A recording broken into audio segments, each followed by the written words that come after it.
தமிழ்நாட்டு மக்கள் அனைவருக்கும் வணக்கம். 2026 கரண்ட் அஃபேர்ஸ் நடப்பு நிகழ்வுகள், அதாவது கடைசி 6 மாசம் கரண்ட் அஃபேர்ஸ் இந்த ஒரே வீடியோல நம்ம முடிக்க போறோம். ஒரே வீடியோன்னு சொல்ல முடியாது. இந்த வீடியோல அதாவது ஜனவரி டு ஜூன் வரைக்கும் ஃபுல்லா முடிக்க போறோம். அதுல ஜூன்ல இருந்து அப்படியே ரிவர்ஸ்ல போக போறோம். ஜூன், மே, ஏப்ரல், மார்ச்னு சொல்லிட்டு ரிவர்ஸ்ல போக போறோம். இந்த வீடியோல இந்த index, summit, awards, books and authors இந்த 4 மட்டுமே தனியா நம்ம அடுத்த வீடியோல பார்ப்போம். ஏன்னா 4 மட்டுமே தனியாவே ரெடி பண்ணி வச்சிருக்கோம். அதை நம்ம அடுத்த வீடியோல பார்ப்போம். இந்த வீடியோல அதை தவிர இருக்கக்கூடிய அந்த 4 சொன்னேல, அதை தவிர இருக்கக்கூடிய political current affairs, geography current affairs, economics current affairs, இந்த மாதிரி சார்ந்த எல்லா கரண்ட் அஃபேர்ஸ் இருக்குல்ல, மற்ற இதர கரண்ட் அஃபேர்ஸ் எல்லாமே சேர்த்து இந்த ஒரே வீடியோல முடிக்க போறோம். ரைட்டா? வீடியோ ஸ்கிப் பண்ணாம கடைசிக்கு பாருங்க. ரொம்ப ரொம்ப முக்கியமான video. Group 1, group 2, group 4, SSC, RRB எல்லா ஸ்டூடண்ட்ஸும் இந்த வீடியோ பாருங்க. ரைட்டா? சோ அப்படியே நம்ம டைமை வேஸ்ட் பண்ணாம வீடியோக்குள்ள போயிடலாம். அப்படியே வரிசையா பார்ப்போம். ஃபர்ஸ்ட், இந்தியாவின் முதல் மாதிரி எல்லை கிராமம், India's first model border village. Model border village, மாதிரி எல்லை கிராமம், இந்தியாவின் முதல் மாதிரி எல்லை கிராமம் எதுன்னு கேட்பாங்க. சும்மூர். சும்மூர் எங்க இருக்கு அப்படின்னா லடாக்ல இருக்கு. சும்மூர் எங்க இருக்குன்னா லடாக்ல இருக்கு. அதாவது இந்த பார்டர் ஏரியாஸ் இருக்குல்ல, பாகிஸ்தான் பார்டரா இருக்கட்டும், பங்களாதேஷ் பார்டரா இருக்கட்டும், சைனா பார்டரா இருக்கட்டும், நேபாள் பார்டரா இருக்கட்டும், பூட்டான் பார்டரா இருக்கட்டும், மியான்மர் பார்டரா இருக்கட்டும், இந்த பார்டர்ல இருக்கக்கூடிய கிராமங்கள் இருக்குல்ல, அந்த கிராமத்தை மேம்படுத்தும் விதமாக, அந்த கிராமத்தில் கூடிய மக்களின் வாழ்வாதாரத்தை மேம்படுத்தும் விதமாக இந்தியாவின் முதல் மாதிரி கிராமம், மாதிரி பார்டர் எல்லை கிராமம் அப்படின்னு சொல்லிட்டு அறிவிச்சிருக்காங்க. எது அப்படின்னா சுமூர் கிராமத்தை லடாக்ல இருக்கு. ஞாபகம் வச்சுங்க. ரொம்ப ரொம்ப முக்கியமான கரண்ட் அஃபேர்ஸ். ரைட்டா? இது வந்து எந்த திட்டத்துக்கு கீழ அறிவிச்சிருக்காங்க அப்படின்னா vibrant villages program. Vibrant villages program. ஒரு கிராமத்துல நிறைய கிராமங்களை செலக்ட் பண்ணி அந்த கிராமத்தோட வாழ்வாதாரத்தை முன்னேற்றுறது, சமூக முன்னேற்றம், பொருளாதார முன்னேற்றம் இதெல்லாம் உறுதிப்படுத்தும் விதமாக இருக்கக்கூடிய திட்டம் தான் வைப்ரண்ட் வில்லேஜ் ப்ரோக்ராம். ரைட்டா? அந்த திட்டத்துக்கு கீழே இந்தியாவின் முதல் மாடல் பார்டர் வில்லேஜ் அறிவிச்சிருக்காங்க. சுமூர் லடாக்ல இருக்கு. ஞாபகம் வச்சுங்க. இந்த சுமூர் கிராமம் வந்து நம்ம நிலப்பரப்புல இருந்து 16,700 அடி உயரத்துல இருக்கு. ஞாபகம் வச்சுங்க. 16,700 அடி உயரத்துல இருக்கு இந்த சும்மூர் கிராமம். அங்குடைய கிராம மக்களை பாதுகாக்க வேண்டியது அரசாங்கத்தின் கடமை. அதனால வந்து அதை அறிவிச்சு அதை பாதுகாப்பு இருக்கக்கூடிய பணிகள்ல ஈடுபடுவாங்க.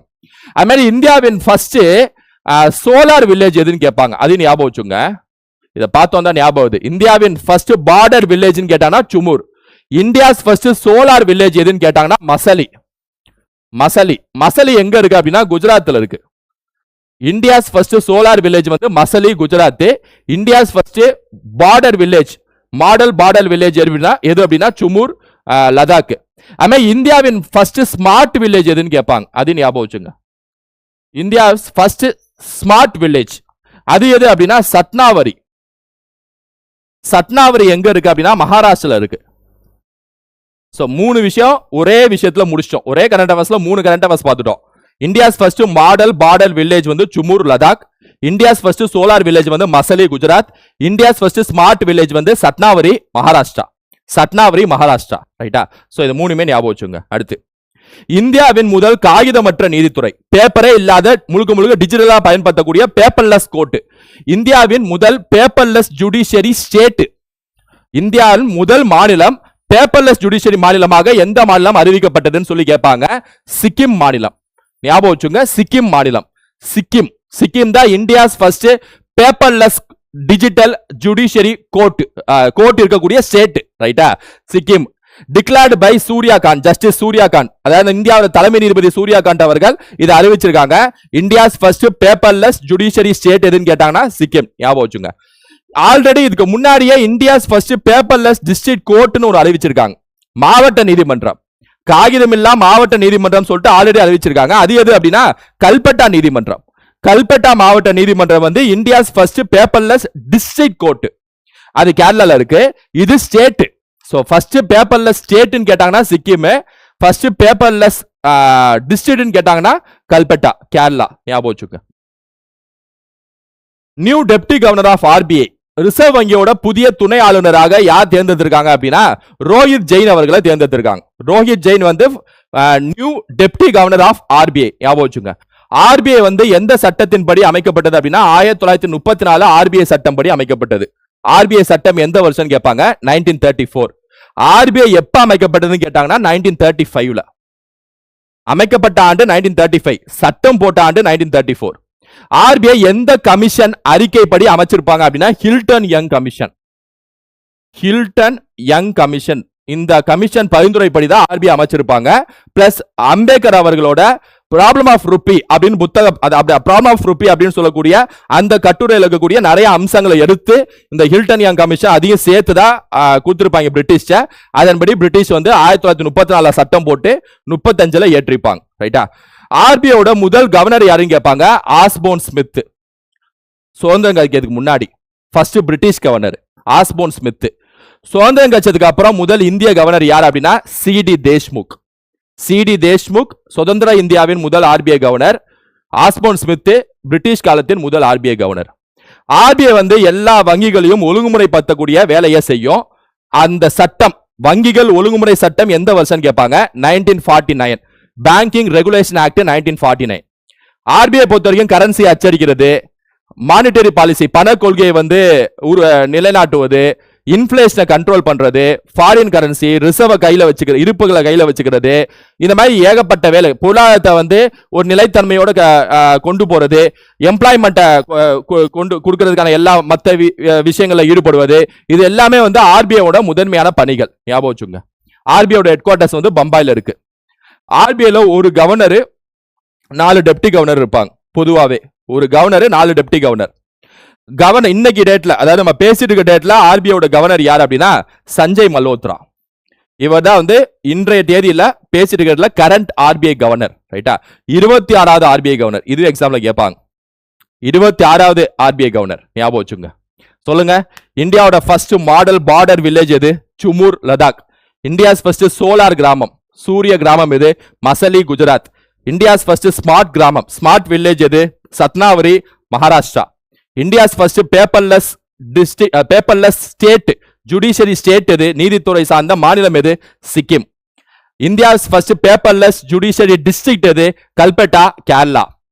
இந்தியாவின் புதியதாக அப்பாயின்மெண்ட் செய்யப்பட்ட டெப்டி கவர்னர் யாரு? ரோஹித் ஜெயின். இந்தியாவின் தற்சமயத்தில் இருக்கக்கூடிய ஆர்பிஐ கவர்னர் யாரு? சஞ்சய் மல்ஹோத்ரா. ஆர்பிஐ சட்டம் எப்ப? 1934. ஆர்பிஐ எப்ப உருவாக்கப்பட்டது? 1935. என்ன கமிஷன் பரிந்துரைப்படி? Hilton Young commission. ஆர்பிஐயோட முதல் கவர்னர் யாரு? ஆஸ்போன் தேஷ்முக். சுதந்திர இந்தியாவின் ஆர்பிஐ கவர்னர் யாரு? Osborne Smith, CD Deshmukh. Banking regulation act எப்ப? 1949. ரைட்டா? சோ அப்படியே ரிவைஸ் பண்ணி படிக்கிறோம். அடுத்து மிஷன் திருஷ்டி செயற்கைக்கோள், அதாவது மிஷன் திருஷ்டி சேட்டலைட். இந்த மிஷன் திருஷ்டி சேட்டலைட் வந்து 160 கிலோகிராம் கொண்ட ஒரு சேட்டலைட்டுங்க.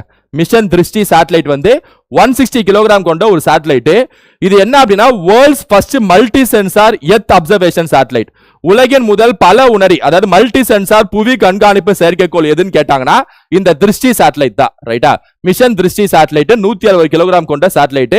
World's first multi sensor earth observation satellite. Earth observation satellite பலவிதம். எர்த் அப்சர்வேஷனுக்கு அனுப்புவாங்க சேட்டலைட்ஸை, கம்யூனிகேஷனுக்கு அனுப்புவாங்க சேட்டலைட்ஸை, அப்புறம் நாவிகேஷனுக்காக சேட்டலைட்ஸ் அனுப்புவாங்க. அப்புறம் பூமியில் இருக்கக்கூடிய மற்ற கோள்கள், ஸ்பேஸ் இருக்குல்ல, அதுக்குள்ள விஷயங்கள்லாம் கண்காணிப்பு மற்றும் ஆராய்வதற்காக சேட்டலைட்ஸ்லாம் அனுப்புவாங்க. மங்கள்யான் திட்டமா இருக்கட்டும், சந்திராயன் திட்டமா இருக்கட்டும், இப்ப வீனஸ்ல கூட அடுத்து பிளான் பண்ணிட்டு இருக்காங்க. இது மாதிரி வந்து பலவிதமான சேட்டலைட்கள் பல விதமான காரணிகளுக்கும் பலவிதமான பயன்பாடுகளுக்கும் அனுப்புவாங்க. சோ அப்படிப்பட்டதுல இது earth observation satellite, first multi sensor earth observation satellite. இதை யார் லான்ச் பண்ணிருக்கா அப்படின்னா இந்தியாவை சேர்ந்த கேலக்ஸி ஐ அப்படின்னு சொல்லக்கூடிய நிறுவனம். இது என்னன்னா ஐஐடி மெட்ராஸ்ல இருக்கக்கூடிய ஒரு ஸ்டார்ட் அப் தான் இந்த கேலக்ஸி ஐ. ரைட்டா? அது ஞாபகம் வச்சுங்க. அடுத்து first northern state to pass UCC bill. அது என்ன யூசிசி அப்படின்னா யூனிஃபார்ம் சிவில் கோட்.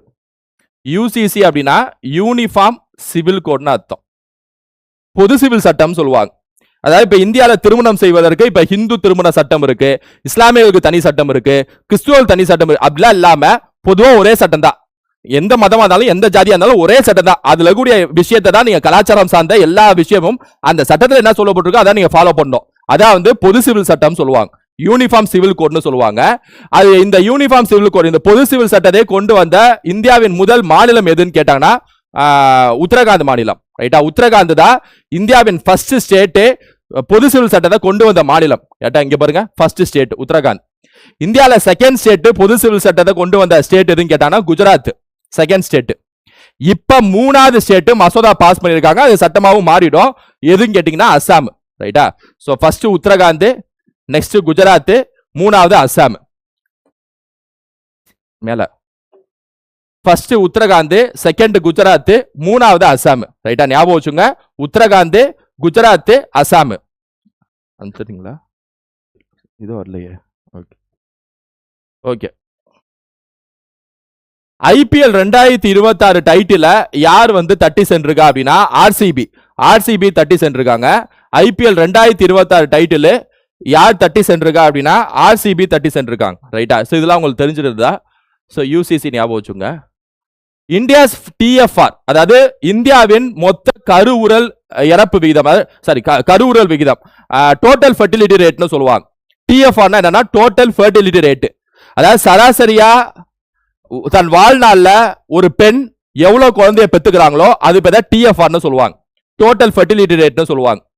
இது வந்து நேஷனல் பாப்புலேஷன் பாலிசி 2000 படி, தேசிய மக்கள் தொகை கொள்கை 2000 படி வாஜ்பாய் ஆட்சி காலத்துல இந்தியாவோட டிஎஃப்ஆர் 2.1 தான் இருக்கணும், 2.1க்கு கீழே கொண்டு வரணும்னு சொல்லிட்டு ஒரு இலக்கு வச்சாங்க.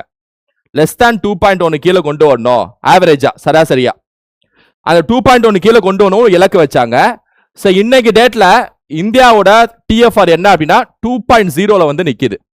ரீசெண்டா நேஷனல் ஃபேமிலி ஹெல்த் சர்வே, தேசிய குடும்ப சுகாதார ஆய்வு அப்படின்னு சொல்லிட்டு ஒரு ஆய்வு அறிக்கைன்னு சொல்லிட்டு ஒன்று வெளியிட்டாங்க, NFHS 6ன்னு சொல்லிட்டு. ரைட்டா? அதுல என்ன சொல்லியிருக்காங்கன்னா இந்தியாவோட டிஎஃப்ஆர் வந்து 2ல இருக்கு அப்படின்னு சொல்லியிருக்காங்க. டார்கெட் 2.1 கீழே கொண்டு வரணும்னு சொல்லிட்டு கொண்டு வந்தாச்சு. தமிழ்நாடோட டிஎஃப்ஆர் சராசரியா ஒரு பெண் தன் வாழ்நாள எவ்வளவு குழந்தை பெத்துக்கிறாங்க, அதான் டிஎஃப்ஆர். தமிழ்நாடோட டிஎஃப்ஆர் அதோட கீழே 1.7ல இருக்கு. சோ தமிழ்நாடு பாப்புலேஷன் நல்லா கண்ட்ரோல் பண்ணிட்டு இருக்காங்க. அதனால தான் இந்த டீலிமிடேஷன்லாம் வந்து தமிழ்நாடு எதிர்க்கிறாங்க.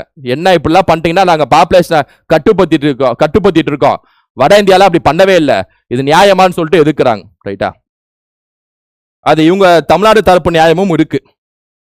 அதே மாதிரி அடுத்து கும்பல்கர் கோட்டை, அதாவது Kumbhalgarh fort.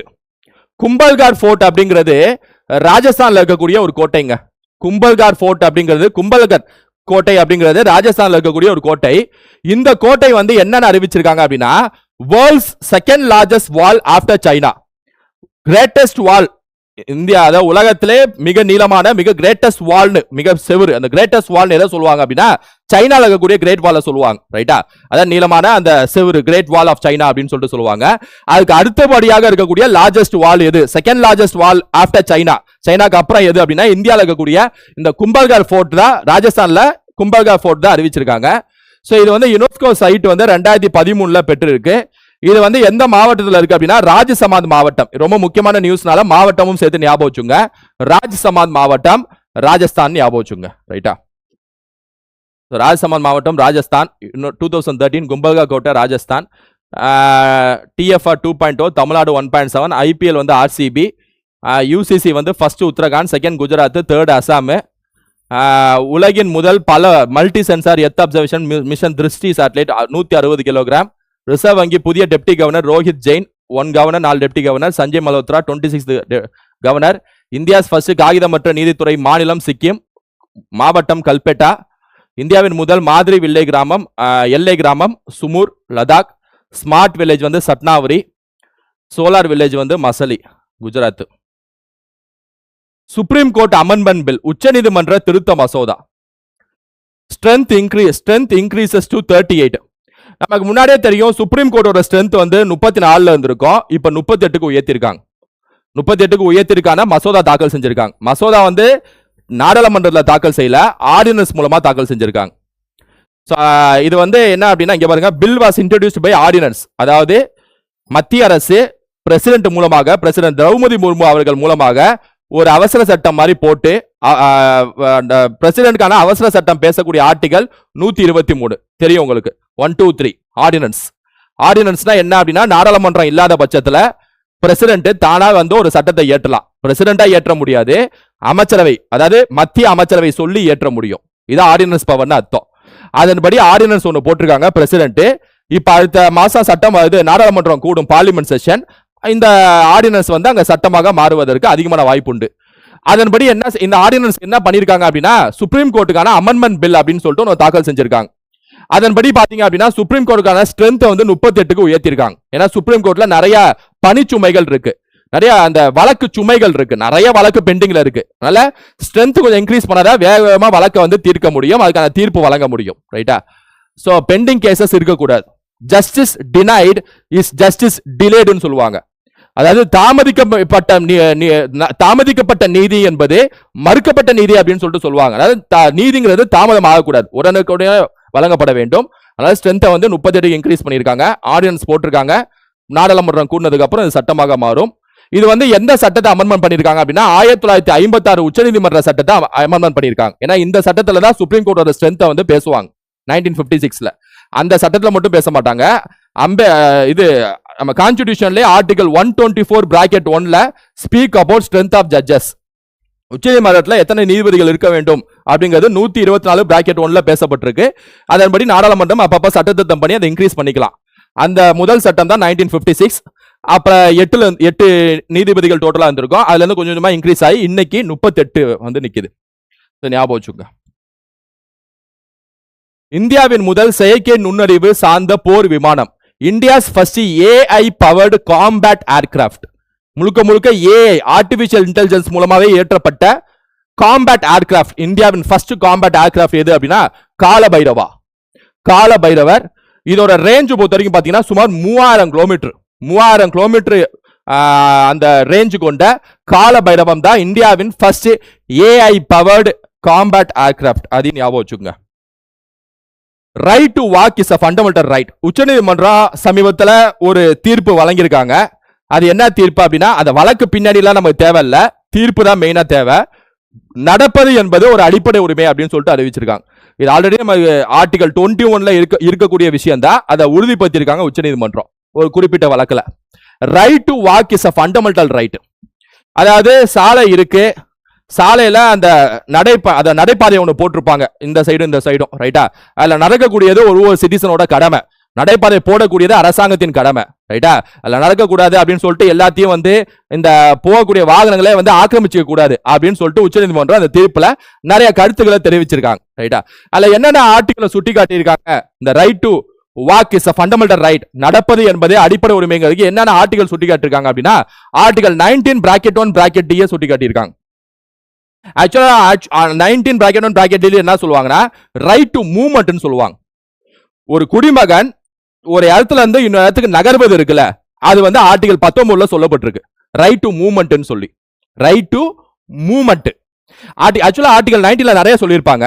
Freedom of speech சொல்லியிருப்பாங்க, ரைட் டு அசம்பிளி ஒரு கூட்டம் கூடுவதற்கான உரிமையை சொல்லியிருப்பாங்க, ரைட் டு ஃபார்ம் அசோசியேஷன் ஒரு கூட்டமைப்பு ஆரம்பிப்பதற்கான உரிமையை பத்தி சொல்லியிருப்பாங்க, ரைட் டு ப்ரொஃபஷனல் அதாவது தன் பிடிச்ச வேலையை, தன் பிசினஸ் தன் பிடிச்ச வேலையை செய்யலாம், ரைட் டு ப்ரொஃபஷனல் அப்படின்னு சொல்லிட்டு ஆர்டிகல் 19ல சொல்லியிருப்பாங்க. அதே ஆர்டிகல் 19ல தான் ரைட் டு மூவ்மெண்ட் சொல்லியிருப்பாங்க, நகர்வதற்கான உரிமை, ரைட்டா. அதுமே ஆர்டிகல் 21ல தனி மனித சுதந்திரம், ரைட் டு பர்சனல் லிபர்ட்டின்னு சொல்லியிருப்பாங்க. அந்த ஆர்டிகலும் வந்து ரைட் டு வாக்கு வந்து அந்த ஆர்டிகல்லையும் இருக்கு. இது வந்து ரைட் டு வாக்குக்கு வந்து சாதகமா இருக்கு. இதான் வந்து உச்சநீதிமன்றத்தோட தீர்ப்பு. ஞாபகம் வச்சுங்க, ரைட் டு மூவ்மெண்ட் அப்படிங்கிறது ஆர்டிகல் 19ல சொல்லப்பட்டிருக்கும், ரைட் டு மூவ்மெண்ட். அதாவது ரைட் டு மூவ்மெண்ட்னா இந்தியாக்குள்ள நீங்க எங்க வேணா பயணிச்சுக்கலாம், அதான் ரைட் டு மூவ்மெண்ட். இந்தியாக்குள்ள இங்க இருந்து கேரளா, அங்க இருந்து காஷ்மீர், அங்க இருந்து கோவா, இந்தியாக்குள்ள பயணிக்கலாம் நீங்க. அது ஆர்டிகல் 19 உங்களுக்கு வழங்குது. ஆனா நீங்க இந்தியா விட்டு வெளிநாட்டுக்கு பயணிக்கிறீங்களா, வெளிநாட்டுக்கு பயணிக்கிறது வந்து ஆர்டிகல் 21 உங்களுக்கு வழங்குது. ரைட் டு டிராவல் அப்ராட், வெளிநாட்டுக்கு பயணிக்கக்கூடிய உங்களுக்கான உரிமையை வழங்கக்கூடிய ஆர்டிகல் 21. இந்தியாக்குள்ள பயணிக்கக்கூடிய உங்களுக்கான உரிமையை வழங்கக்கூடிய ஆர்டிகல் 19. ஞாபகம் வச்சுங்க. இதையும் நிறைய இதுல சொல்லியிருப்பேன் நானு, ஞாபகம் வச்சுங்க. காஞ்சன் தேவி கமிட்டி,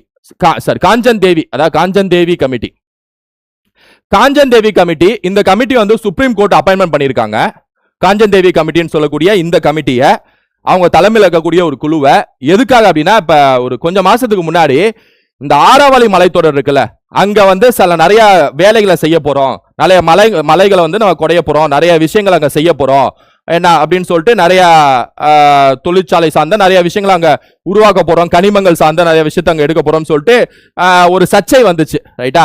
அப்ப நிறைய என்விரான்மெண்டல் ஆக்டிவிஸ்ட்லாம் அதுல குதிச்சு அதெல்லாம் பண்ணக்கூடாது அப்படின்னு சொல்லிட்டு ரொம்ப தீவிரமா அதை வந்து கண்டிச்சாங்க. அப்ப அங்க கூடிய சுற்றுச்சூழல் பாதிக்கப்படுமா, ஆரவல்லி மவுண்டன் இந்த இன்னைக்கு டேட்ல எப்படிப்பட்ட சூழ்நிலையில இருக்கு? ஆரவல்லி மவுண்டன் அப்படிங்கிறது ராஜஸ்தான்ல இருக்கக்கூடிய மிகப்பெரிய ஒரு மலைத்தொடர்னு வச்சுங்களேன். ராஜஸ்தான்ல இருக்கக்கூடிய ரொம்ப பழமையான மலைத்தொடர் இந்தியால எது அப்படின்னா இந்த ஆரவல்லி மவுண்டன்ஸ் தான், ரைட்டா? இன்ஃபேக்ட் இந்த மான்சூன் தென்மேற்கு பருவக்காற்று இந்தியாக்குள்ள நுழைஞ்சு ராஜஸ்தான்ல இந்த சைடு மழை கொடுக்காம அப்படியே அந்த சைடே போயிடும். அதனாலதான் ஆரவல்லி மவுண்டனுக்கு இந்த சைடு ஃபுல்லாவே பாலைவனமா இருக்கும், தாறு பாலைவனம் சொல்லிட்டு. அந்த சைடு ஃபுல்லாவே கொஞ்சம் வளமா இருக்கும்னு வச்சுங்களேன். அது காரணம் மான்சூன் உள்ள நுழைய விடாம இந்த ஆரவல்லி மலைத்தொடர் தடுத்து நிறுத்தி அப்படி அங்க அனுப்பிச்சிடும். நீங்க மேப் பாத்தீங்கன்னா தெரியும், ரைட்டா? நானே நிறைய இடத்துல சொல்லியிருப்பேன். சோ அதை எக்ஸாமின் பண்ணக்கூடிய ஒரு கமிட்டி தான், ஆரவல்லி மவுண்டனை எக்ஸாமின் பண்ணக்கூடிய ஆய்வு செய்யக்கூடிய ஒரு குழு தான் கஞ்சன் தேவி குழு, ரைட்டா? கமிட்டி ஆன் உமன் எம்பவர்மெண்ட், மகளிர், இது எல்லாமே பாலிட்டிக்ஸ் அந்த கரண்ட் அஃபேர்ஸ். முன்னாடி பார்த்தா ஜியோகிராஃபி அந்த கரண்ட் அஃபேர்ஸ், நடுவில் எக்கனாமிக்ஸ் அந்த கரண்ட் அஃபேர்ஸ். அதான் இந்த சப்ஜெக்ட் குள்ள தான் வரும் எப்படியும். கமிட்டி ஆன் உமன் எம்பவர்மெண்ட், மகளிர் அதிகாரம் அளித்தல் குழு. Lok Sabha speaker constituted this committee, chaired by MP Daggubati. அதாவது எம்பி தகுபதி அவர்கள் மூலமாக ஒரு கமிட்டி போட்டிருக்காங்க, தலைமையில ஒரு கமிட்டி போட்டிருக்காங்க.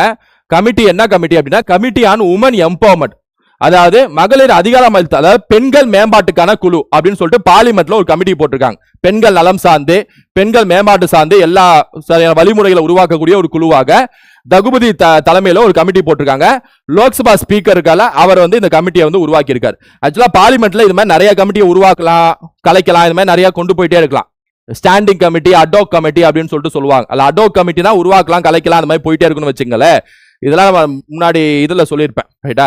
பாலிட்டி பத்தி பேசுறப்ப பார்லிமெண்ட்ரி கமிட்டிஸ் சொல்லியிருப்பேன், தனியா சொல்லியிருப்பேன். நான் தனியா கூட இன்னொரு வாட்டி சொல்றேன், ரைட்டா?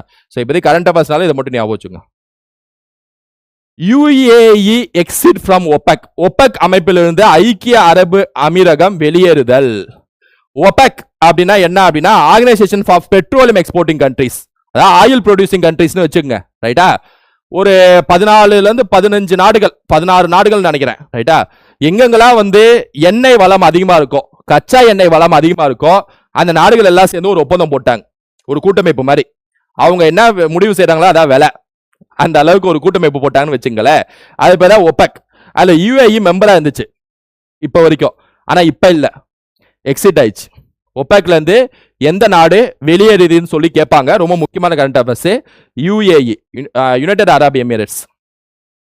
வந்தே மாதரம், நம்ம நேஷனல் சாங், தேசிய பாடல் வந்தே மாதரம். ஆக்சுவலா என்ன அப்படின்னா யூனியன் கேபினெட் என்ன முடிவு எடுத்திருக்காங்க, மத்திய அமைச்சரவை என்ன முடிவு எடுத்திருக்காங்க அப்படின்னா இந்த ஒரு சட்டம் இருக்குங்க. என்ன சட்டம் அப்படின்னா prevention of insult to national honour act 1971. 1971 போடப்பட்ட 1971 போடப்பட்ட தேசிய கௌரவ அவமதிப்பு தடுப்பு சட்டம் அப்படின்னு சொல்லிட்டு ஒன்று இருக்கு. அதாவது நம்ம நேஷனல் ஹானர் இருக்குல்ல, அதாவது நம்ம இந்தியாக்கான தேசிய கொடியவோ, நம்ம இந்தியாக்கான நேஷனல் ஆந்தம் தேசிய கீதத்தையோ, நம்ம இந்திய அரசியலமைப்பு சட்ட புத்தகம் கான்ஸ்டிடியூஷன் புக்கையோ, நான் சொன்ன 3 தேசிய கொடி, நேஷனல் ஆந்தம், கான்ஸ்டிடியூஷன் புக், இதை 3ஐயும் அவமதிப்பு செய்யற மாதிரி எந்த ஒரு குடிமகன் நடந்துகிட்டாங்க அப்படின்னா அவங்க சட்டப்படி தண்டிக்கப்படுவாங்க, அவங்கள கைது செய்யலாம். இதான் prevention of insult to national honour act 1971 சொல்லுது.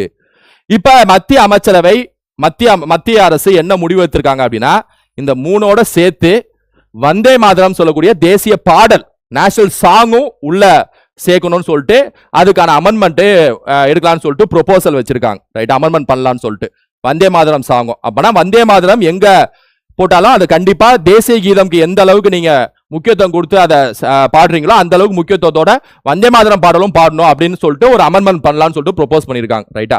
அதாவது decided to add Vande Mataram also. ஆனா அதுக்கு முன்னாடி வரைக்கும் தேசிய கீதம் இருக்கு, பிளாக் நம்ம இந்திய தேசிய கொடி இருக்கு, கான்ஸ்டிடியூஷன் புக் இருக்கு. இந்தியாவின் முதல் சுற்றுப்பாதை தரவு மைய செயற்கைக்கோள், அதாவது India's first orbital data centre satellite. Orbital data, அந்த பேர்ல இருந்தே அது என்ன விஷயம்னு சொல்லிட்டு உங்களால எடுக்க தெரியணும். ஆர்பிட்டல் டேட்டா சென்டர் சேட்டலைட், ஒரு சேட்டலைட் ஆர்பிட்டல் தான், ஆர்பிட்ல இருக்கக்கூடிய பூமியை சுத்தி வரக்கூடிய ஒரு சேட்டலைட். அப்படிப்பட்ட சேட்டலைட் டேட்டா சென்டராகவும் இயங்கக்கூடிய ஒரு சேட்டலைட், அதான் orbital data centre satellite. India's first orbital data centre satellite எது அறிவிச்சிருக்காங்க அப்படின்னா பாத் ஃபைண்டர். பாத் ஃபைண்டர் அறிவிச்சிருக்காங்க. டேட்டா சென்டர் இருக்கக்கூடிய ஒரு சேட்டலைட் தான் பாத் ஃபைண்டர். பாத் ஃபைண்டர் ஞாபகம் வச்சுங்க. India's first orbital data centre satellite. இதை டெவலப் பண்ணது யார் அப்படின்னா 2 நிறுவனம், ஒன்னு பிக்சல், இன்னொன்னு சர்வம் AI அப்படின்னு சொல்லக்கூடிய நிறுவனம், ரைட்டா? பாத் ஃபைண்டர் ஞாபகம் வச்சுங்க. ராதாநகர் கடற்கரை, ராதாநகர் பீச். இந்த ராதாநகர் பீச் எங்க இருக்கு அப்படின்னா அந்தமான்ல இருக்கக்கூடிய ஒரு பீச்சுங்க. ராதாநகர் பீச் எங்க இருக்கு அப்படின்னா அந்தமான்ல இருக்கக்கூடிய ஒரு பீச். இந்த பீச் என்ன அப்படின்னா India's largest underwater national flag display. அதாவது இந்த பீச்ல இந்தியாவிலே மிகப்பெரிய தேசிய கொடிய அந்த தண்ணிக்கு அடியில, கடலுக்கு அடியில, சீக்கு அடியில, அந்த தண்ணிக்கு அடியில இந்தியாவில மிகப்பெரிய தேசிய கொடியை டிஸ்பிளே பண்ணிருக்காங்க. டிஸ்பிளே அது எவ்வளவு சைஸ் பாருங்க, 60 metre cross 40 metre, 60 metre cross 40 metre அளவுள்ள இந்தியாவிலே மிகப்பெரிய தேசிய கொடிய தண்ணிக்கு அடியில அண்டர் வாட்டர்ல டிஸ்பிளே பண்ணி காட்டியிருக்காங்க. எந்த பீச்ல காட்டியிருக்காங்க அப்படின்னா ராதாநகர் பீச்ல காட்டியிருக்காங்க. அது எங்க இருக்கு அப்படின்னா அந்தமான் அண்ட் நிக்கோபார் ஐலாண்ட்ஸ்ல இருக்கு. அந்தமான் அண்ட் நிக்கோபார் தீவுல இருக்கக்கூடிய ராதாநகர் பீச் ஞாபகம் வச்சுங்க. அன்னபூர்ணா பண்டார் திட்டம், அன்னபூர்ணா பந்தர் ஸ்கீம். பண்டார்னா பந்தர், ரைட்டா, பந்தர்னு போட்டுக்கணும். Monthly ₹3000 per month for woman. West Bengal government ஆட்சி பொறுப்பை ஏற்றவுடன் ஒரு திட்டம் லான்ச் பண்றாங்க. என்ன திட்டம் அப்படின்னா அன்னபூர்ணா பந்தர் திட்டம் அப்படின்னு சொல்லிட்டு. நம்ம தமிழ்நாட்டில் உங்களுக்கு திட்டங்கள் ஞாபகம் இருக்கும். ஆட்சி பொறுப்பை ஏற்ற உடனே இது 200 யூனிட் மின்சாரம் அறிவிச்சாங்க, இலவச மின்சாரம் அப்படின்னு சொல்லிட்டு. அதுக்கப்புறம் சிங்கப்பெண் திட்டம் அறிவிச்சாங்க, சிங்கப்பெண் திட்டம் அப்படின்னு சொல்லிட்டு அதுக்கான நிதியை ஒதுக்கிட்டு சிங்கப்பெண் படை அப்படின்னு சொல்லிட்டு ஒன்று உருவாக்குனாங்க, பெண்கள் பாதுகாப்பை உறுதி செய்யக்கூடிய திட்டமாக. அப்புறம் ஒரு 717 டாஸ்மாக் கடைகளை நம்ம இழுத்து மூடுவோம், அரசு பள்ளியிலேருந்து மற்ற மதம் சார்ந்த இன்ஸ்டிடியூஷன்லேருந்து நிறுவனங்கள் அந்த இதுலேருந்து ஒரு 500 மீட்டருக்குள்ளே இருக்கக்கூடிய டாஸ்மாக் கடையில் மூடுவோம் சொல்லிட்டு ஒரு 717 டாஸ்மாக் கடையில் மூடுவோம் சொல்லிட்டு அறிவிச்சாங்க. அப்புறம் தாய்மாமன் திட்டம் அப்படின்னு சொல்லிட்டு இனிமேல் தான் அறிவிப்பாங்க. அந்த மோதிரம் கொடுக்கக்கூடிய திட்டம் இனிமேல் தான் அறிவிப்பாங்க. இதை தாண்டி திட்டங்கள் பெருசாக இந்த 2 மாசத்துல இல்லை. அப்படி இருந்துச்சுன்னா நம்ம கரண்ட் அஃபேர்ஸில் பார்ப்போம். மற்றபடி பாலிசி இது மாதிரி சின்ன சின்ன விஷயங்கள் உருவாக்கியிருக்காங்க. ஸோ இது தமிழ்நாட்டை பொறுத்த வரைக்கும், ரைட்டா. நம்ம இது ஃபுல்லாக இந்தியாவை பார்த்துருவோம், தமிழ்நாடு நம்ம செப்பரேட்டாக நான் சொல்கிறேன். ஸோ அன்னபூர்ணா பந்தர் ஸ்கீம் வெஸ்ட் பெங்கால் இருக்கக்கூடிய ஒரு திட்டம், அன்னபூர்ணா பந்தர் திட்டம். இது மாதம் 3000 ரூபா கொடுக்குறாங்க பெண்களுக்கு, அதான் திட்டம். So west Bengal government launch. So இது கேட்டாங்கன்னா ஞாபகம் வச்சுங்க. இந்தியா சார்ந்த கரண்ட் அஃபேர்ஸ். ஒரு வழக்கு ஒரு தரவு முன்முயற்சி, one case one data initiative, one case one data launched by supreme court to create a unified digital data. அதாவது எல்லா வழக்குகள் சார்ந்த ஒரு யூனிஃபைட் டிஜிட்டல் டேட்டா அப்படிங்கிற உருவாக்குறதுக்காக one case one data initiative சொல்லிட்டு சுப்ரீம் கோர்ட் லான்ச் பண்ணிருக்காங்க, ரைட்டா. இதை பத்தி பார்த்து வச்சுங்க. Janani digital platform, Janani digital தளம். இது என்ன ஜனனி டிஜிட்டல் தளம் அப்படின்னா மினிஸ்ட்ரி ஆஃப் ஹெல்த், அதாவது சுகாதாரத்துறை அமைச்சகத்தால் தொடங்கப்பட்ட ஒரு தளம் தான் ஜனனி டிஜிட்டல் தளம். அதான் நம்ம வரிசையா கரெக்டா பார்த்துட்டு இருக்கோம். பாலிட்டி சார்ந்தது, எக்கனாமிக் சார்ந்தது, ஏன்னா இந்த மாதிரி போர்ட்டல், இது மாதிரி ஆப் இதெல்லாம் கேட்பாங்க கண்டிப்பா எக்ஸாம்ல. ஜியோகிராஃபி சார்ந்தது, அப்படியே வரிசையா பார்த்துட்டு இருக்கோம், ரைட்டா. சோ அந்த வரிசையில ரொம்ப முக்கியமான ஒரு நியூஸ் தான் இந்த நியூஸ். சுகாதாரத்துறை அமைச்சரால் தொடங்கப்பட்ட ஜனனி டிஜிட்டல் பிளாட்ஃபார்ம். இது எதுக்காக அப்படின்னா இந்தியாவில் இருக்கக்கூடிய எல்லா மகப்பேறு பெண்கள் இருப்பாங்களே, அந்த பெண்களோட டிஜிட்டல் ஹெல்த் ரெக்கார்ட், வரிசை அந்த ஹெல்த் ரெக்கார்ட் இருக்குல்ல, அதை மெயின்டைன் பண்ணக்கூடிய ஒரு பிளாட்ஃபார்ம் தான் Janani digital platform. Ministry of health கொண்டு வந்த ஒரு திட்டம். தேசிய டெங்கு ஒழிப்பு தினம், அதாவது நேஷனல் டெங்கு டே. இது எப்ப அப்படின்னா எராடிகேஷன் டே, நேஷனல் டெங்கு எராடிகேஷன் டே. இது எப்ப நம்ம இது பண்றோம் அனுசரிக்கிறோம் அப்படின்னா மே 16ஆம் தேதி நம்ம இதை ஸ்பாட் பண்றோம். மே 16ஆம் தேதி தேசிய டெங்கு ஒழிப்பு தினம் அப்படின்னு சொல்லிட்டு நம்ம அறிவிச்சிருக்காங்க. தீம் பொறுத்த வரைக்கும் பாத்தீங்கன்னா யுனைட், ஆக்ட், எலிமினேட், இதான் தீம். ஏன்னா இப்பெல்லாம் தீம் அந்த கருப்பொருள் என்னன்னு கேட்பாங்க. என்ன தினம், எந்த நாள், அதெல்லாம் தாண்டி இதெல்லாம் மேட்ச் த ஃபாலோயிங்ல பார்த்தாலே தெரியுது. ஒரு சைட்ல டேஸ் கொடுத்துட்டு இன்னொரு சைட்ல நாட்கள் கொடுத்து மேட்ச் த ஃபாலோயிங் கேட்கிற மாதிரியே இருக்கா. இம்பார்ட்டன்ட் டேஸ்லாம் கண்டிப்பா படிக்கணும். சுற்றுச்சூழல் தினம் எப்ப, ஜூன் 5, ரைட்டா. இந்த மாதிரி இம்பார்ட்டன்ட் டேஸ். பஞ்சாயத்து நாள் எப்ப, ஏப்ரல் 24, கரெக்டா. பஞ்சாயத்து நாள் ஏப்ரல் 24. இந்த மாதிரி இருக்கக்கூடிய எல்லா இம்பார்ட்டன்ட் டேஸும் ஃபிங்கர் டிப்ல. நேஷனல் இன்ஜினியர்ஸ் டே எப்ப, இன்ஜினியர்ஸ் டே செப்டம்பர் 15, விஸ்வேஸ்வராயா, சரியா. மே 16 டெங்கு நாள், டெங்கு ஒழிப்பு நாள் மே 16. Unite, act, eliminate. National technology டே எப்ப, மே 11, நேஷனல் டெக்னாலஜி டே. தேசிய தொழில்நுட்ப தினம் மே 15, மே 11 நேஷனல் டெக்னாலஜி டே. அதுக்கான தீம் என்ன அப்படின்னா responsible innovation for inclusive growth, அனைவரையும் உள்ளடக்கிய வளர்ச்சிக்கான பொறுப்பான புத்தாக்கம் அப்படிங்கிறது அதுக்கான கருப்பொருளா இருக்கு, ரைட்டா. Responsible innovation for inclusive growth. ஆக்சுவலா நேஷனல் டெக்னாலஜி டே இருக்குல்ல மே 11, இது ஆக்சுவலா இந்த பொக்ரான் 2ன்னு சொல்லுவாங்க. அதாவது 1998-99 காலகட்டத்தில் ராஜஸ்தான்ல பொக்ராங்கிற இடத்துல நியூக்ளியர் டெஸ்ட் பண்ணலாம்னு சொல்லிட்டு அன்றைய பிரதமராக இருக்கக்கூடிய வாஜ்பாய் யோசிக்கிறாரு. அதை செய்யவும் செய்யறாரு. பொக்ரான் 1 வந்து 1974 இந்திரா காந்தி நடத்தி முடிப்பாங்க. ஏன்னா பொக்ரான் 2 ஆபரேஷன் ஸ்மைலிங் புத்தா அப்படிங்கிற பேர்ல, இது வந்து ஆபரேஷன் சக்தி அப்படிங்கிற பேர்ல பொக்ரான் 2 டெஸ்ட் பண்ணுவாங்க வாஜ்பாய் ஆட்சி காலத்துல 1998-99 அந்த காலகட்டத்தில். பொக்ராங்கிறது ராஜஸ்தான்ல இருக்கக்கூடிய ஒரு இடம். அங்க அணு ஆயுத சோதனை செய்வாங்க. ரைட்டா? அப்ப அந்த டைம்ல வந்து நேஷனல் டெக்னாலஜி டே, அந்த நாள் வந்து மே 11 நேஷனல் டெக்னாலஜி டேன்னு சொல்லிட்டு அப்பல இருந்து நம்ம இதை வந்து இது பண்ணிட்டு இருக்கோம். மண் உருவாக்கும் நாயகன், அதாவது சாயில் ஃபார்மர் ஹீரோ அப்படின்னு சொல்லிட்டு ஒரு நபரை, சாயில் ஃபார்மர் ஹீரோ தவறா இருக்கு, மண் உருவாக்கும் நாயகன் வராது, மண் நாயகன், அதாவது சாயில் ஃபார்மர்,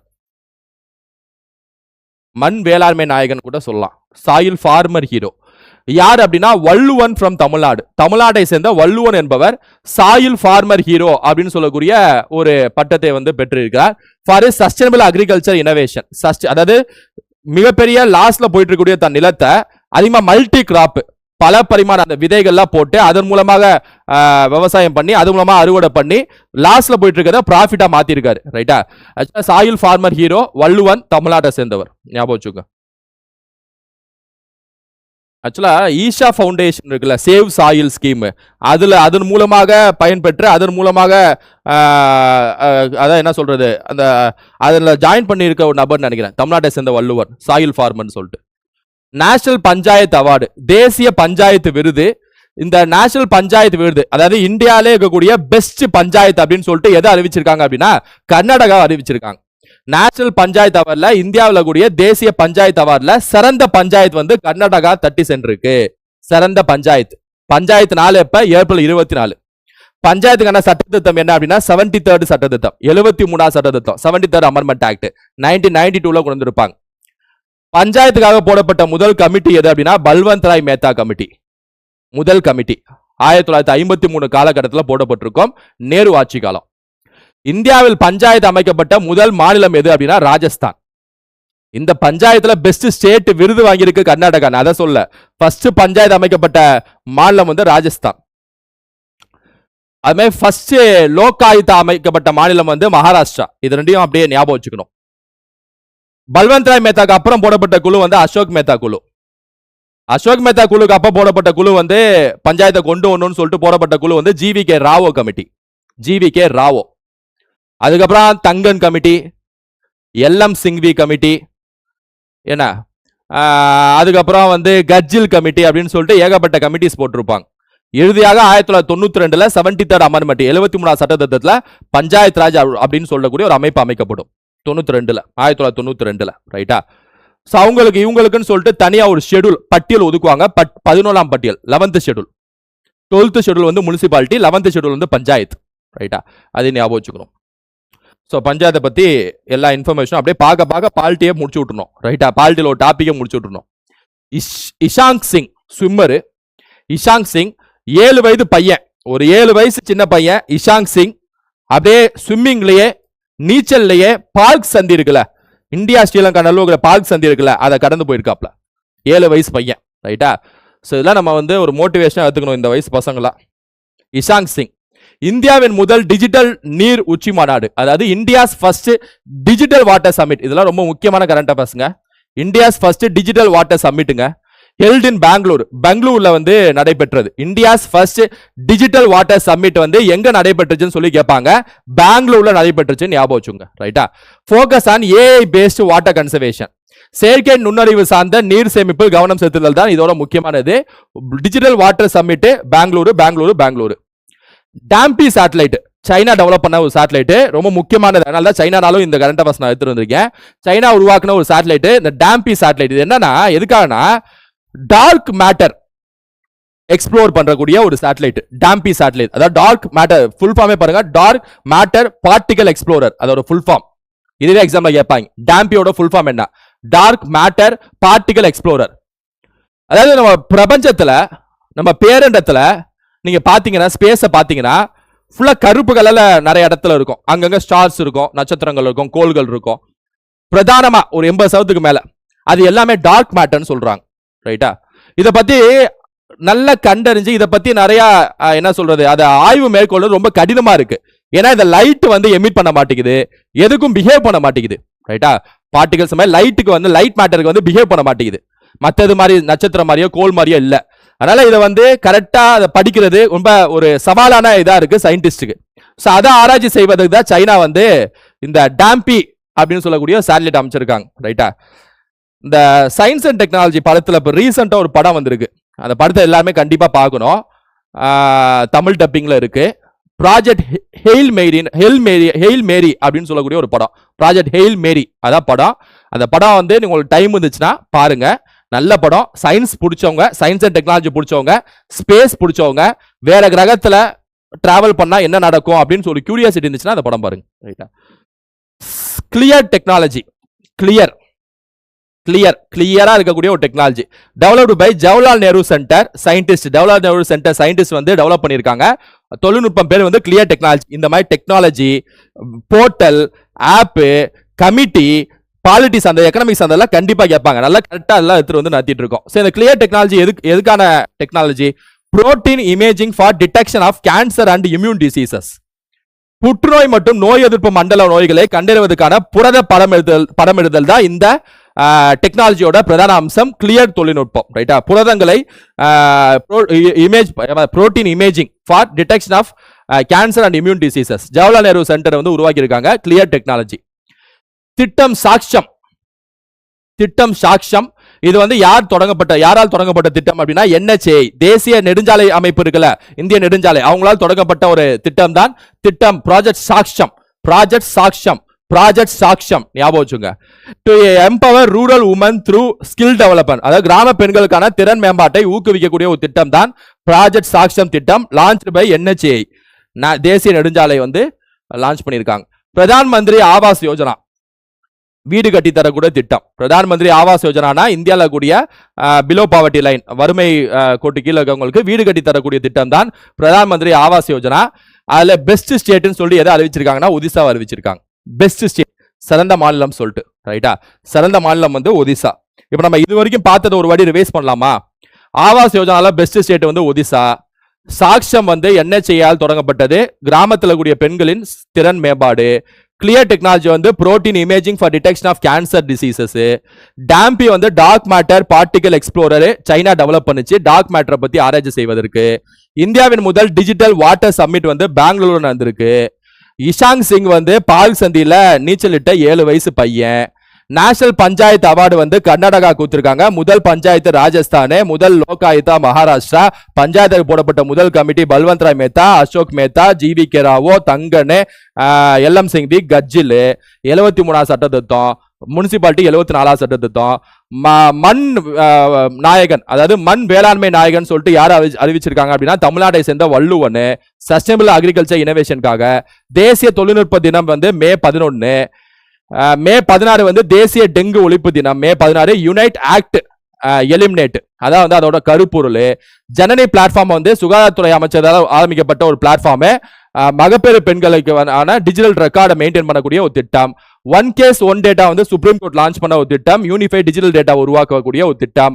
அன்னபூர்ணா பந்தர்த்தின் திட்டம் வந்து வெஸ்ட் பெங்கால் வந்து மாசம் பெண்களுக்கு 3000 கொடுக்கக்கூடிய திட்டம். ராதாநகர் கடற்கரை வந்து இந்தியாவோட தேசிய கொடியை வந்து மிக நீளமான தேசிய கொடியை தண்ணி கடியில காட்டியிருக்காங்க. 60x40. இந்தியாவின் முதல் சுற்றுப்பாதை தரவு மைய செயற்கைக்கோள் ஃபர்ஸ்ட் ஆர்பிட்டல் டேட்டா சென்டர் வந்து pathfinder, pixel and Sarvam AI வந்து லான்ச் பண்ணியிருக்காங்க. வந்தே மாதிரமா வந்து ரீசெண்டா இப்ப prevention of insult to national honour 1971ல சேர்க்க போறோம் சொல்லிட்டு அதுக்கான ப்ரொபோசல், அமெண்ட்மெண்ட் ப்ரொபோசலை ரெடி பண்ணியிருக்காங்க மத்திய அமைச்சரவை. மகளிர் அதிகாரமைத்தல் குழு committee on woman empowerment Lok Sabha speaker வந்து லான்ச் பண்ணியிருக்காங்க. யார் தலைவர் அப்படின்னா CM MP தகுபதி. ஒப்பக்ல இருந்து UAE வந்து வெளிவந்துருச்சு. காஞ்சன் தேவி கமிட்டி வந்து ஆறாவளி மலைகளை வந்து ஆராய்வதற்காக போடப்பட்ட கமிட்டி. ரைட் டு வாக், நடப்பதற்கான உரிமை வந்து ஒரு அடிப்படை உரிமைன்னு சொல்லிட்டு உச்சநீதிமன்றம் அறிவிச்சிருக்காங்க. 19(1)(d மற்றும் article 21. India's first AI powered combat வந்து காலபைரவா. இந்தியாவோட supreme court amendment bill pass பண்ணிருக்காங்க, ஆர்டினன்ஸ் பாஸ் பண்ணிருக்காங்க. 123 ஆர்டிகல் படி சுப்ரீம் கோர்ட் ஸ்ட்ரென்த் 38 உயர்த்துறாங்க. ஆக்ட் 1956 அமெண்ட்மெண்ட் பண்ணிருக்காங்க. 124(1) வந்து உச்சநீதிமன்றத்தோட அந்த ஸ்ட்ரென்த் பத்தி பேசக்கூடிய, ஜட்ஜஸ் ஸ்ட்ரென்த் பத்தி பேசக்கூடிய ஆர்டிகல். கும்பல்கர் கோட் வந்து உலகத்திலே மிக நீளமான 2வது வால், சைனாக்கு அப்புறம், கிரேட் வால் ஆஃப் சைனாக்கு அப்புறம் ராஜ் சமந்த் மாவட்டத்தில் இருக்கு. NFHS ஓட 6வது சர்வே படி இந்தியாவோட TFR வந்து 2, தமிழ்நாடோட TFR 1.7. IPL 2026 RCB வென்றிருக்கு. First state for uniform civil code வந்து உத்தரகாண்ட், செகண்ட் குஜராத், 3வது அசாம் இப்ப மசோதா தாக்கல் செஞ்சிருக்காங்க. மிஷன் திருஷ்டி சேட்டலைட் வந்து 160 கிலோகிராம் கொண்ட ஒரு satellite, world's first multi sensor earth observation satellite. New deputy governor of RBI, RBIயோட முதல் துணை ஆளுநர் யார் அப்படின்னா ரோஹித் ஜெயின். சஞ்சய் மல்ஹோத்ரா வந்து தற்போதைய 26வது கவர்னர். கல்பெட்டா அப்படிங்கிறது India's first paperless district court, paperless judiciary state வந்து Sikkim. First model border village வந்து சுமூர் லடாக். ஃபர்ஸ்ட் சோலார் வில்லேஜ் வந்து Masali Gujarat. First smart village வந்து சட்னாவரி மகாராஷ்டிரா. அப்பப்ப படிச்சு ரிவைஸ் பண்ணதான் மைண்ட்ல நிற்கும். ரைட்டா? International day of biological diversity, சர்வதேச உயிரியல் பன்முகத்தன்மை நாள். நான் எடுத்துட்டு வந்திருக்கக்கூடிய நாட்கள்லாம் ரொம்ப முக்கியமான நாட்கள். ரைட்டா? இம்பார்ட்டண்டா எக்ஸாம்ல அப்படியே நம்ம அந்த கொஸ்டின் பேப்பர்ல இருக்கிற மாதிரியே தெரியும். டெக்னாலஜி டே, டெங்கு எராடிகேஷன் அப்படின்ட்டு. ஸோ அதில் international day of biological diversity வந்து May 22 பிளஸ் சிலபஸ் உள்ள இருக்கக்கூடிய நாட்கள். பயாலஜிக்கல் டைவர்சிட்டி ஜாகிரபியில் இருக்கு, சயின்ஸ்ல இருக்கு. ரைட்டா? அதனால ஸோ May 22 நம்ம அதை கொண்டாடுறோம். இன்டர்நேஷனல் மாஸ்டர் செஸ் டைட்டில், அதாவது சர்வதேச சதுரங்க மாஸ்டர் பட்டம் யார் தட்டி சென்றிருக்கா அப்படின்னா அபார் சக்சேனா, கர்நாடகாவை சேர்ந்த Apar Saxena international master chess title வந்து தட்டி சென்றிருக்கார். அபார் சக்சேனா அபாரகரமா வெற்றி பெற்றிருக்கார் அப்படின்னு சொல்லிட்டு அபார் சக்சேனா ஞாபகம் வச்சுக்கலாம். New chief of defence staff, அதாவது புதிய முப்படைகளின் தலைமை தளபதி.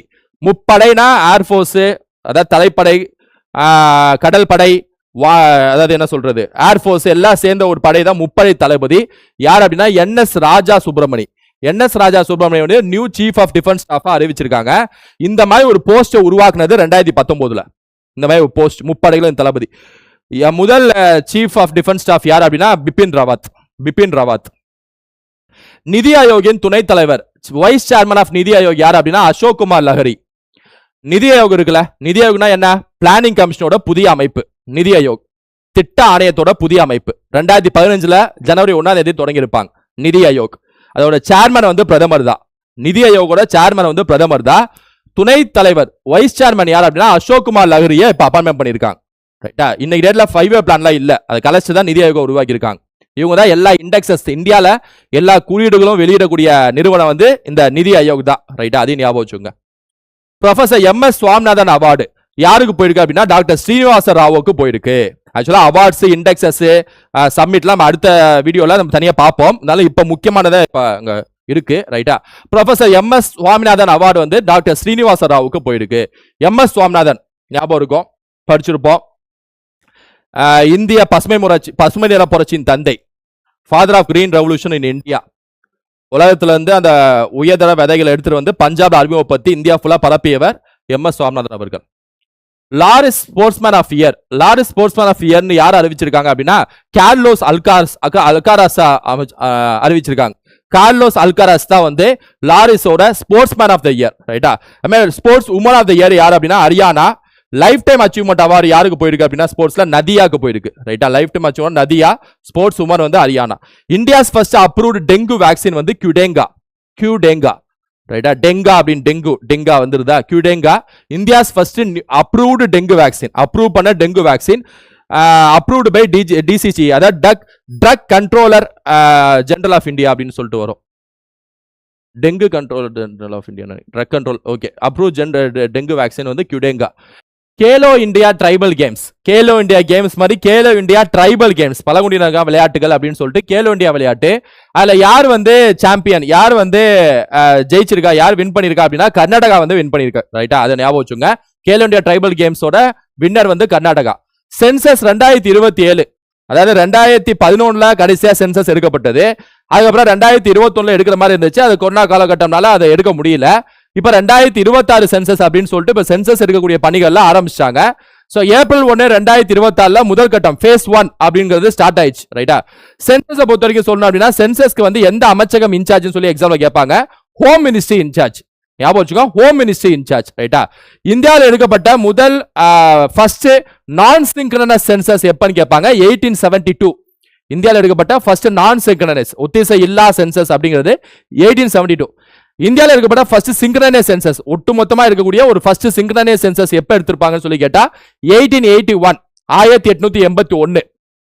இந்த 1872 அப்ப யார் கவர்னர் ஜெனரல்னா மாயோ. இந்த 1881 அப்ப யார் கவர்னர் ஜெனரல் அப்படின்னா ரிப்பன் இருந்திருப்பார். ரைட்டா, ஞாபகம் வச்சுங்க. அதே மாதிரி சென்சஸ் சட்டம் எப்பன்னு கேட்டாங்கன்னா 1948. சென்சஸ் சட்டம் 1948 அது ஞாபகம் வச்சுங்க. Home ministry incharge.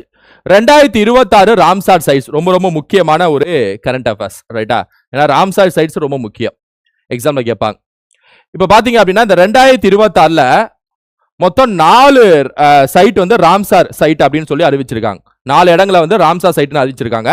ராம்சார் அப்படிங்கிறது உங்களுக்கு தெரியும், 1971ல ஈரான்ல போடப்பட்ட ஒரு ஒப்பந்தம் தான் ராம்சார் கன்வென்ஷன். ரைட்டா, இந்தியா சார்பாகவும் போய் ஒப்பந்தம் போட்டிருப்பாங்க. பல நாடுகளை வந்து அதுல கையெழுத்திட்டு இருப்பாங்க. ராம்சார் ஒப்பந்தம் பேரு 1971ல. ராம்சார்ங்கிறது என்னன்னா ஈரான்ல இருக்கக்கூடிய ஒரு இடம், அதான் ராம்சார். அங்க போடப்பட்ட ஒப்பந்தம்னால ராம்சார் ஒப்பந்தம். எதுக்காக அப்படின்னா உலகத்துல கூடிய எல்லா ஈர நிலங்களை பாதுகாப்பது. ஈர நிலங்கள் வெட்லாண்ட்னு சொல்லுவாங்க.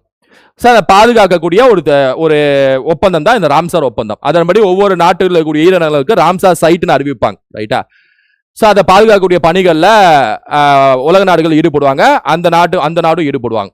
2026ல பொறுத்த வரைக்கும் பாத்தீங்க அப்படின்னா மொத்தம் 4 சைட் வந்து ராம்சார் சைட்னு அறிவிச்சிருக்காங்க. அந்த 4 இடங்களை வந்து ராம்சார் சைட்னு அறிவிச்சிருக்காங்க. அதுல 97வது ராம்சார் சைட் எது அப்படின்னா பாட்னா பேர்ட் சான்ச்சுரி. பாட்னா பறவைகள் சரணாலயம் எங்க இருக்கு அப்படின்னா உத்தரப்பிரதேசல இருக்கு. 98வது ராம்சார் சைட் எது அப்படின்னா சாரி தந்த் வெட்லாண்ட். சாரி தந்த் ஈரநிலம் அது எங்க இருக்கு அப்படின்னா குஜராத்ல இருக்கு. ரைட்டா, எங்க இருக்குங்கிறத ஞாபகம் வச்சுங்க. சாரி தந்த், ஏன்னா மேத்ஸ் ஆஃப் ஆலியன்ல கேட்பாங்க. இதெல்லாம் பார்த்தாலே மேத்ஸ் ஆஃப் ஆலியன்ல கேட்கிற மாதிரியே இருக்கா?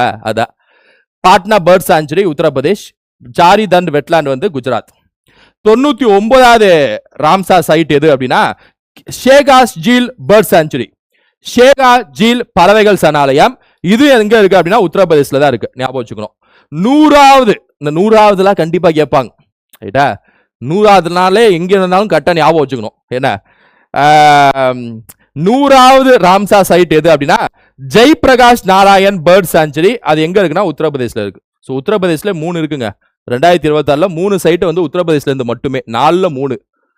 Patna bird sanctuary, Shekha Jheel bird sanctuary, Jayaprakash Narayan bird sanctuary. இல்ல ஜெய்பிரகாஷ் நாராயண் 100வது. ரைட்டா, 100வது ராம்சார் சைட். மீதி ஒன்று சாரி தண்ட் வந்து குஜராத். இந்த ஜெய்பிரகாஷ் வந்து 100வதுல, அதனால அதை மட்டும் ஸ்பெசிபிக்கா நம்ம படிச்சு வச்சுக்கணும். இந்த ஜெய்பிரகாஷ் நாராயண் பேர்ட் சான்ச்சுரி, அதாவது பேர்ட் சான்ச்சுரி வந்து அங்க இருக்கக்கூடிய லேக் இருக்குல்ல, அது ஒரு ஆக்ஸ்போர் லேக். ஆக்ஸ்போர் லேக் குதிரைவால் ஏரின்னு சொல்லுவாங்க. ஆக்ஸ்போர் மாதிரி இருக்கும், அதான் ஆக்ஸ்போர் லேக்னு சொல்லுவாங்க. ரைட்டா, ஜாகிரபில பார்த்துருப்போம். அது எந்த மாவட்டத்தில் இருக்கு இந்த ஜெய்பிரகாஷ் நாராயண் பேர்ட் சான்ச்சுரி அப்படின்னா பலியா மாவட்டம். பலியா மாவட்டத்தில் இருக்கு. அங்க இருக்கக்கூடிய நதிகள் பொறுத்த வரைக்கும் பாத்தீங்கன்னா காரை, புத்தி போன்ற நதிகள் வந்து அங்க இருக்கக்கூடிய நதிகள், ஓடக்கூடிய நதிகள் காரை, புத்தி. ஏன்னா ஜெய்பிரகாஷ் நாராயண் ரொம்ப முக்கியனால which are the following is correct about Jayaprakash Narayan bird sanctuary சொல்றாங்க. ஜெய்பிரகாஷ் நாராயண் பறவை சரணாலயம் பற்றியான சரியான கூற்றுகள் யாவைன்னு சொல்லி கேட்பாங்க. Statement 1, statement 2, statement 3. ஸ்டேட்மெண்ட் 1 வந்து கராய் மற்றும் புத்தி நதிகளில் இருக்கக்கூடிய ஒரு பறவை சரணாலயம் சொல்லிட்டாங்கன்னா அது கரெக்ட். ரைட்டா, பலியா மாவட்டம் சொன்னாங்கன்னா அதுவும் கரெக்ட். இது ஒரு ஆக்ஸ்போர் லேக் அப்படின்னு சொன்னாலும் அது கரெக்ட். ரைட்டா, ஜெய்பிரகாஷ் நாராயண் யாரு கேள்விப்பட்டிருக்கீங்க நீங்க? ஜெய்பிரகாஷ் நாராயண் ரொம்ப ஃபேமஸான ஆளு. இந்திரா காந்தியை எதிர்த்து தனி மனிதா ஒத்தையால போராடினவர் ஜெய்பிரகாஷ் நாராயண் எமர்ஜென்சி காலகட்டத்தில். ரைட்டா, இவரை சமாளிக்கவே முடியாதனால எமர்ஜென்சி அறிவிச்சிருப்பாங்க இந்திரா காந்தி. என்ன பண்ணாலும் ஜெய்பிரகாஷ் தான் சொல்லுவாங்க. ஜேபி என்ன பண்ணாலும் போராட்டம் அதுன்னு சொல்லிட்டு ஆட்டத்தை கலைக்கிறாப்லன்னு சொல்லிட்டு இந்திரா காந்தி கோவம், அதனால தான் எமர்ஜென்சியை பாஸ் பண்ணியிருப்பாங்க. அடுத்து பிராண்ட் அம்பாசிடர் ஆஃப் சென்சஸ் 2026. இந்த 2026 சென்சஸ் சொன்னேன்ல, 2027 சென்சஸ், அதுக்கான அந்த பிராண்ட் அம்பாசிடர் வந்து அறிவிச்சிருக்காங்க. யார் அப்படின்னா சுதர்ஷன் பட்நாயக், ஒரு சாண்ட் ஆர்டிஸ்ட். ரைட்டா, ஒரு மணல் கலைஞர் சுதர்ஷன் பட்நாயக். ஒடிசாவை சேர்ந்த மணல் கலைஞர், ஞாபகம் வச்சுங்க. சுதர்ஷன் பட்நாயக் எந்த மாநிலத்தை சேர்ந்தவன் கூட எக்ஸாம்ல கேட்பாங்க. Odisha. Artemis 2 mission. Artemis 2 mission வந்து நாசா வந்து லான்ச் பண்ணிருக்காங்க. ஆர்டிமிஸ் 2 மிஷன் வந்து லான்ச் பை யாருன்னு கேட்டாங்கன்னா நாசா, அதாவது அமெரிக்காவோட ஸ்பேஸ் ஏஜென்சி நாசா. ஆக்சுவலா பொறுத்த வரைக்கும் பாத்தீங்க அப்படின்னா க்ரூட் லூனார் மிஷன், அதாவது லூனார் நிலாவுக்கு, அதாவது சந்திரனுக்கு செல்லக்கூடிய 4 நபர்கள், 4 ஆஸ்ட்ரோனாட்டை லூனாருக்கு அனுப்புறாங்க. அதான் ஆர்டிமிஸ் 2 மிஷனு. அது வந்து ஏப்ரல் 1, 2026 இந்த மிஷன் வந்து லான்ச் பண்ணிருக்காங்க. ரைட்டா, ஞாபகம் வச்சுங்க. இன்னைக்கு டேட்ல நிலால போய் கால் பதிச்சது, நிலாவுக்கு ஆஸ்ட்ரோநாட் போயிட்டு ஹியூமன் மனிதர்கள் நிலாவுக்கு சென்றடைய வச்ச ஒரே நாடு அமெரிக்கா தான். அதுக்கு முன்னாடி யாரும் இல்லை, பின்னாடி யாரும் இல்லை. 1960களில் நீல் ஆம்ஸ்ட்ராங் மற்றும் இன்னொரு 2 நபர்கள், 3 நபர்கள் தான் நிலாவுக்கு போன முதல் 3 நபர்கள், ஃபர்ஸ்ட் 3 ஆஸ்ட்ரோநாட்ஸ் 1960களில். அது அமெரிக்கா தான் நிகழ்த்தி காட்டினது. அதுக்கப்புறம் இன்னைக்கு டேட் வரைக்கும் சைனாவோ ரஷ்யாவோ யாருமே நிலாவுக்கு போய் ஆஸ்ட்ரோநாட் இன்ன வரைக்கும் அனுப்பல, இந்தியாவும் சேர்த்து. ரைட்டா, அது ஞாபகம் வச்சுங்க. சொல்லுவாங்க அன்னைக்கு டேட்ல சுமார் 4 லட்சம் நபர்கள், அதான் அமெரிக்கா அனுப்புனாங்களே நிலாக்கு, அப்ப அன்னைக்கு டேட்ல 10 வருஷம் ஒர்க் பண்ணிருக்காங்க. 10ல இருந்து ஒரு 15 வருஷம் ஒர்க் பண்ணிருப்பாங்க. கோல்டு வார் சமயம் அது. இந்தியாவுக்கும் ரஷ்யாவுக்கும் ஒரு மிகப்பெரிய போர், அமைதி போர்னு அந்த சமயம். எப்படியா ரஷ்யா வீழ்த்தணும், டெக்னாலஜில வீழ்த்தணும்னு சொல்லிட்டு 4 லட்சம் நபர்களை வச்சு பெரிய பிளானை போட்டாங்க அமெரிக்கா. 4 லட்சம் பேர் யோசிச்சு பாருங்க, ஒரு திட்டத்துக்காக எவ்வளவு செலவு செஞ்சிருக்காங்க. அந்த அளவுக்கு ஒரு சக்தி வாய்ந்த நாடா இருக்காங்க America. Vishwasutra initiative, Vishwasutra initiative. இந்த விஸ்வசூத்ரா இனிஷியேட்டிவ் எதுக்கா அப்படின்னா இந்தியன் ஹேண்ட்லூம்ஸை ப்ரொமோட் பண்ணக்கூடிய ஒரு இனிஷியேட்டிவ்ங்க. அதாவது இந்திய கைத்தறியை ஊக்குவிக்கக்கூடிய ஒரு திட்டம் தான் விஸ்வசூத்ரா இனிஷியேட்டிவ். இதெல்லாம் எக்ஸாம்ல பார்த்தாலே கொஸ்டின் பேப்பர்ல இருக்கிற மாதிரி தெரியணும். ரைட்டா, சார் கண்டிப்பா கேட்பாங்க. மினிஸ்ட்ரி ஆஃப் டெக்ஸ்டைல்ஸ், அதாவது டெக்ஸ்டைல் மினிஸ்ட்ரி லான்ச் பண்ணக்கூடிய ஒரு இனிஷியேட்டிவ் தான் விஸ்வசூத்ரா இனிஷியேட்டிவ். அடுத்து ஆரோக்கிய வன் இனிஷியேட்டிவ், ஆரோக்கிய வன திட்டம். திட்டம் பேர் என்னது? ஆரோக்கிய வன திட்டம். இந்த திட்டம் யார் லான்ச் பண்ண திட்டம் அப்படின்னா இந்திய தேசிய நெடுஞ்சாலை திட்டம். இந்திய தேசிய நெடுஞ்சாலை அமைப்பு இருக்காங்களா, NHA, national highway authority of India, அவங்க ஆரம்பிச்ச ஒரு திட்டம் தான் ஆரோக்கிய வன திட்டம். அதாவது ஹைவேஸ்ல இந்த பகர்ல அந்த நிறைய பிளான்ஸ் எல்லாம் பண்ணிருப்பாங்களா, இல்ல மெடிசினல் பிளான்ஸ், மெடிசன்ஸ்க்காக உதவக்கூடிய அந்த சுகாதார இது இருக்கக்கூடிய ஒரு பிளான்ட்டை வந்து உருவாக்கக்கூடிய ஒரு திட்டம் தான் வந்து ஆரோக்கிய வன திட்டம். ரைட்டா, லான்ச் பண்ணது யாருன்னு கேட்டாங்கன்னா NHAI.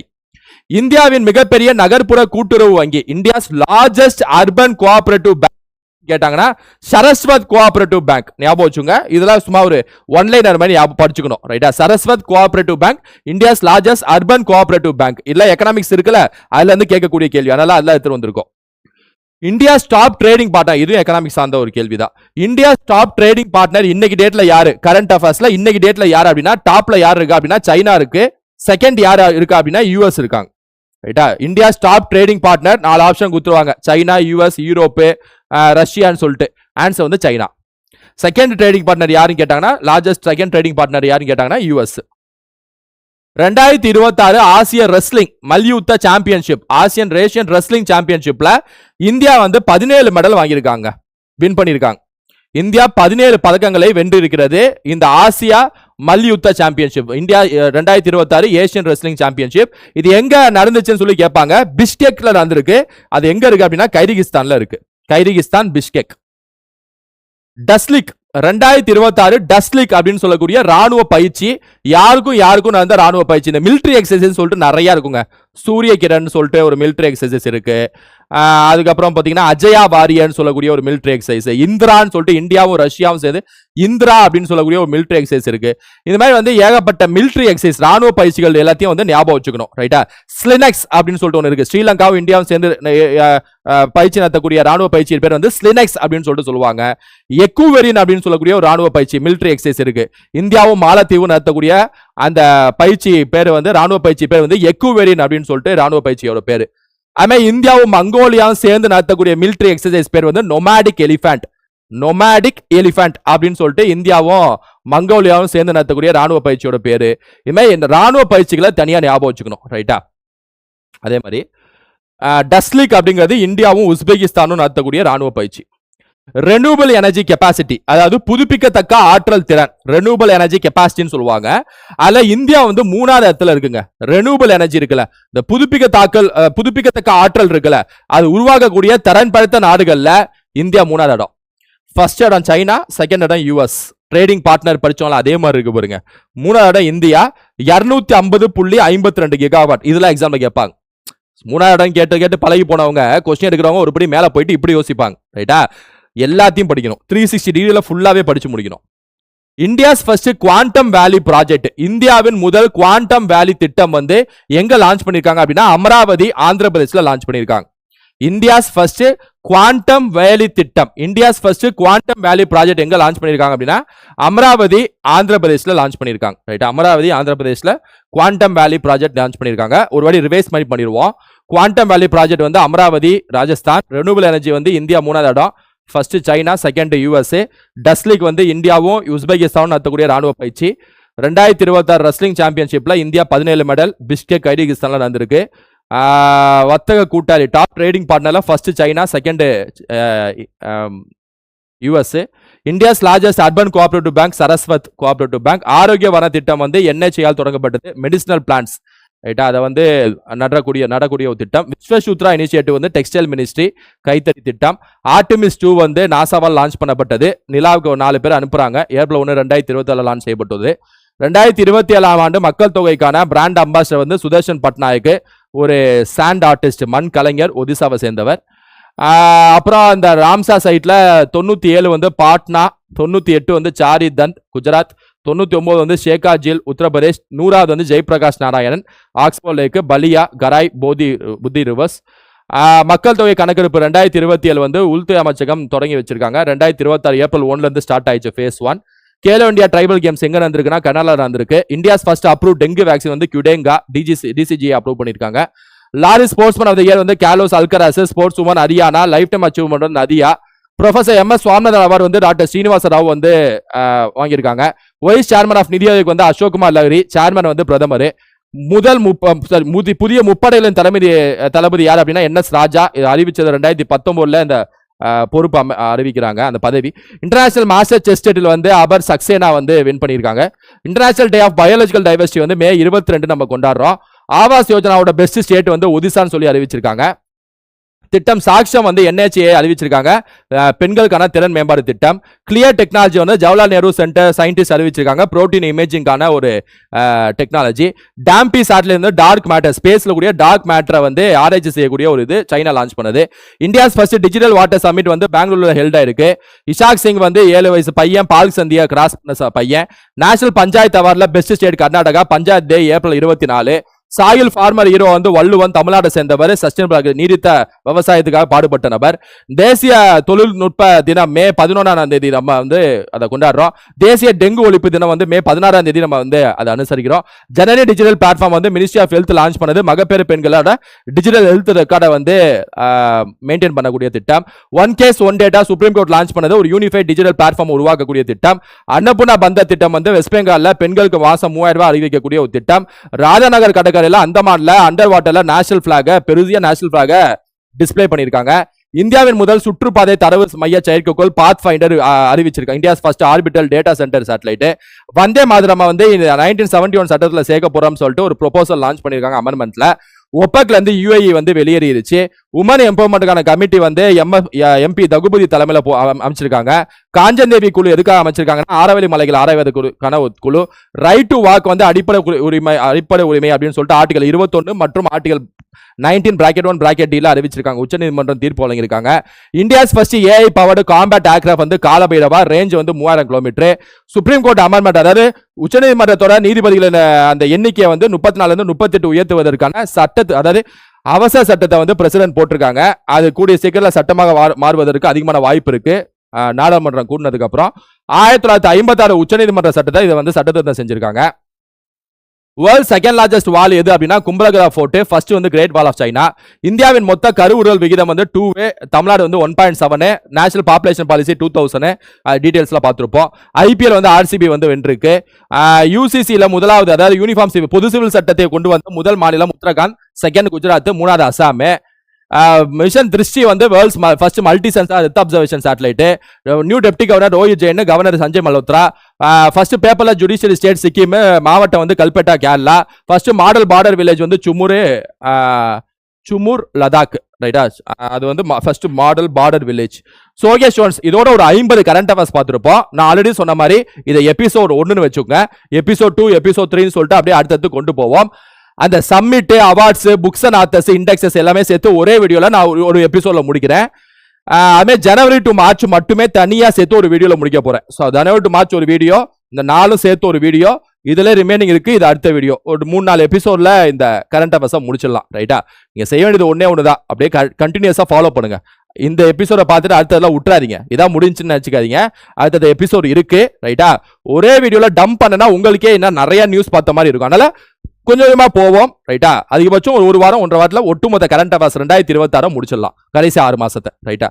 சோ ஓகே ஸ்டூடண்ட்ஸ், இது உங்களுக்கு இந்த வீடியோ உங்களுக்கு யூஸ்ஃபுல்லா இருக்கும்னு நினைக்கிறேன். அவங்க ஃப்ரெண்ட்ஸ் ஷேர் பண்ணுங்க. அடுத்த வீடியோல உங்களை சந்திக்கிறேன். Thank you students.